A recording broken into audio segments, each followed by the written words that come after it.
Hello everyone, welcome to my channel. అందరూ ఎలా ఉన్నారు? బాగున్నారా? మా ఇంట్లో అయితే రోజు ఇడ్లీయేనండి. మా ఆయన ఇంకో టిఫిన్ చెయ్యు అన్నారు. అందుకని చెప్పి ఆ ఇడ్లీ పిండితో నేను ఇంకో టిఫిన్ అయితే చేస్తున్నాను. దానికోసం ఆ ఇడ్లీ పిండిలోని సన్నగా తరుక్కున్న ఉల్లిపాయలు, సన్నగా తరుక్కున్న పచ్చిమిర్చి, కొంచెం జీలకర్ర, దాంట్లో కొంచెము 1 tea spoon corn powder, 1 tea spoon పెరుగు, 1 టీ స్పూన్ మైదా పిండి, దాంట్లో 1 కొంచెం కరకరలాడడానికి క్రిస్పీగా ఉండడానికి 1 టీ స్పూను గోధుమ నూక, కొత్తిమీర తురుము, కొంచెము వంట సోడా, కొంచెం సాల్ట్ వేసుకొని బాగా కలుపుకోవాలండి.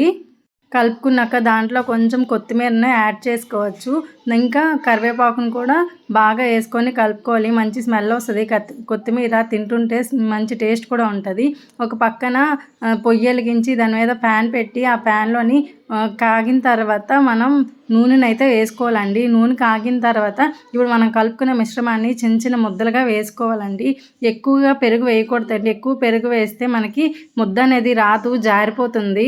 అందుకే లైట్గా పెరుగు వేసుకోవాలి. వాటర్ అయితే అస్సలు వేయకూడదండి. వాటర్ వేసినా కూడా అది అట్లాగా వచ్చేస్తుంది, ముద్దలాగా రాదు. చూడండి, నాకైతే చక్కగా వచ్చింది. అది కరకరలాడుతుంది. చూడండి, నేనైతే వెనక్కి ముందుకి తిప్పుతున్నాను కదా, మంచి కలర్లో కూడా వచ్చింది. నాకు బాగా ఉడుకుతుంది. ఉంటాయండి చూడడానికి కూడాను. మనం రోడ్డు మీద తింటాం కదా కాకా హోటల్లో, అలా ఉంటాయి. దీనికి చట్నీ మాత్రం చెప్తున్నాను, ఈ టమాటా చట్నీయే బాగుంటుంది. ఒక ప్యాన్ పెట్టి ఆ ప్యాన్ మీద కొంచెం ఆయిల్ వేసి టమాటాలు సన్నగా ముక్కలు తరుక్కొని ఫ్రై చేసుకోవాలండి.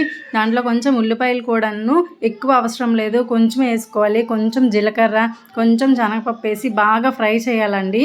దీంట్లో ఒక 3-4 మీకు తగ్గట్టు కారానికి పచ్చిమిరపకాయలు అనేవి వేసుకోవచ్చండి. ఇది బాగా ఫ్రై అయిన తర్వాత స్టవ్ని అయితే ఆఫ్ చేసుకోవాలి. మిక్సీలోని పెట్టుకోవాలి. ఆ మిశ్రమం అంతా కూడాను మిక్సీలో వేసి 1 గ్లాస్ వాటర్ సరిపోతుంది. మనమైతే దాన్ని మిక్సీ పట్టుకోవాలి. ఇప్పుడు అదే ప్యాన్లోనే కొంచెం నూనె వేసి దాంట్లో జీలకర్ర వేసి కొంచెము శనగపప్పు, కొంచెము ఎండుమిరపకాయలు, మిర్చి వేసి ఫ్రై చేసి ఇప్పుడు మనం మిక్సీ పట్టుకున్న మిశ్రమాన్ని, టమాటా పేస్ట్ని మనం ఫ్రై చేసుకోవాలండి. చూడండి, చట్నీ అయితే రెడీ అయిపోయింది. దీనికి ఈ చట్నీ తప్ప ఇంకే చట్నీ బాగోదండి. చూడండి, నాకైతే పునుకులు బాగా రెడీ అయిపోయి ఈ పునుకులకి ఈ చట్నీతో తింటే ఉంటుంది. అబ్బబ్బా, సూపర్గా ఉంటుందండి. మీకు ఎవరికైనా నచ్చితే లైక్ చేయండి. Thank you. Please like, share, subscribe. Thank you so much.